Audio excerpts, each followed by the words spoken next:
Welcome to the Build a Purposeful, Profitable Business Doing What You Absolutely Love podcast, hosted weekly by Ange, your business fairy godmother, professional copywriter, published author and business owner of 20 years.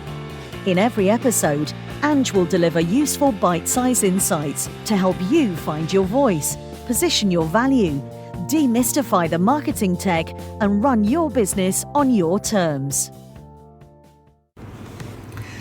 Welcome to episode 9 of the podcast. Okay, this episode I want to talk about something that had come up recently, and it's something that possibly you never really think about usually, but it's something that could be a problem in your marketing if you're not aware of this, and especially for those of you who are marketing to an international audience where English isn't necessarily the first language. And you want to be thinking about the type of language you're using in your marketing. And sometimes what I've seen is some marketers, they fall into the trap of using really clever language, usually trying to package their products together. And they come up with this clever language and sometimes trying to make the product sound really attractive. They're using vocabulary that might be quite unusual and it's not in normal everyday speak. Now that's great for maybe a native English speaking audience that will understand those words just as a matter of course, but you might have a problem when your audience is international and English isn't their first language and they may never have heard of that word. And if that's the case, that's actually going to interrupt your marketing message, and it's going to stop that message going through because they're going to be so focused on that word they don't know that they're not going to focus on your actual message.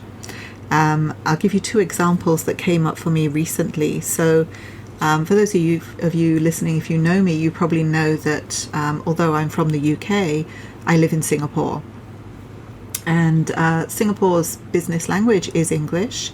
And most people in Singapore have a very high level of English, and I would say actually their vocabulary level, because of the education system here, is very high in most cases. But because they're not exposed to the level of English that native English speakers would be exposed to, they will have some words missing in their vocabulary. And this came to light recently on 2 different occasions. One of them was I had a student ask me, she was thinking of using the word epic as part of her brand message and her product. So she's talking about leading an epic life, and epic was the word that made up her 4 parts of her system. So EPIC. Each letter stood for a different part of her system, so together it became EPIC. And the whole idea was that her coaching program can help people to balance all aspects of their life and therefore be able to live this wonderful epic life. Then it came to light when she tested it out on the market in Singapore that some people didn't actually understand the meaning of the word epic. So that's a major setback in a way for her whole campaign and her whole product creation, because if she's marketing within Singapore and that's the audience that she wants to focus on, and it extends beyond that. If she wanted to go into the Asia region, for example, where you're going to be dealing with other listeners or other customers that are English isn't used very often at all, they're definitely not going to understand that as a word. So that's the kind of thing that you need to be thinking of when you're creating your products, when you're putting your message out there. Is it simple enough? Is it a common word that people understand?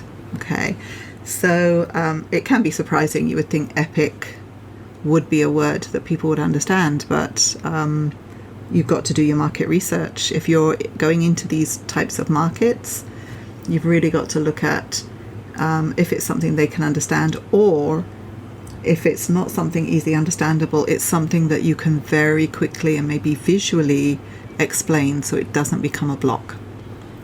in their understanding.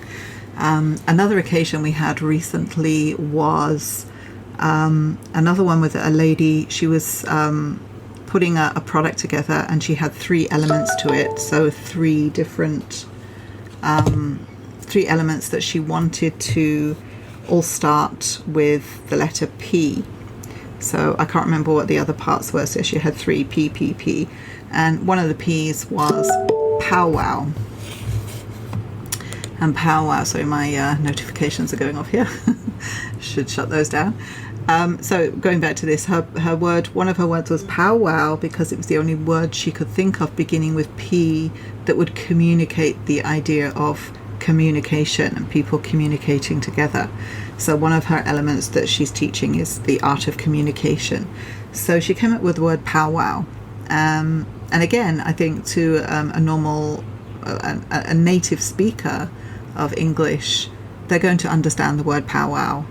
And it may, again, it's not such a usual word, so it may actually kind of get anyone off guard when they see it, but they'd understand it and they'd be able to see how it fits into the whole scheme.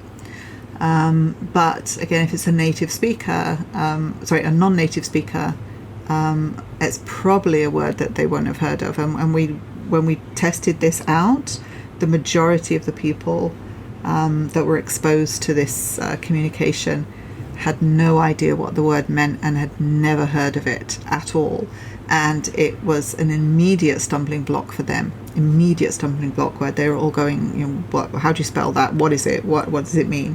And so they began focusing on that instead of focusing on the main message that the lady was trying to communicate.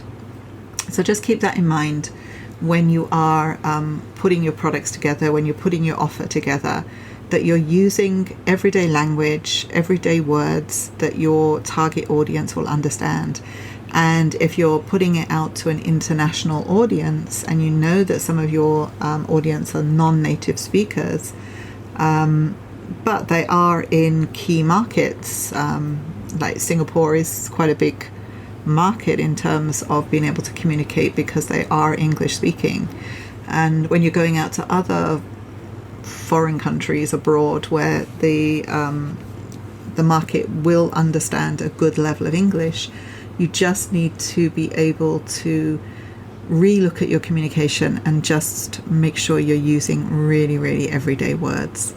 And then maybe test it out before you really commit to it, just to make sure, because you don't want to build your whole offer around a word like, for example, epic, and then after you've protected your IP, after you've built all your brand assets and you've built your courses or everything else that you want to do around that product, you don't later then want to find out that, nobody really understands what this is all about. So just keep that in mind. That's just something I just wanted to bring to the table today, just to help you out on just something that you may not necessarily think about, or you may take for granted that because you understand certain words, everyone will. And just be reminded that if you are going after an international audience, it's something that you need to bear in mind and do some market research before you really commit. All right, that's it for today, and I look forward to seeing you or you listening to me in the next podcast. And if you like what you hear, do subscribe and do like, and do share with other people if you think this is something that will be useful for them to hear.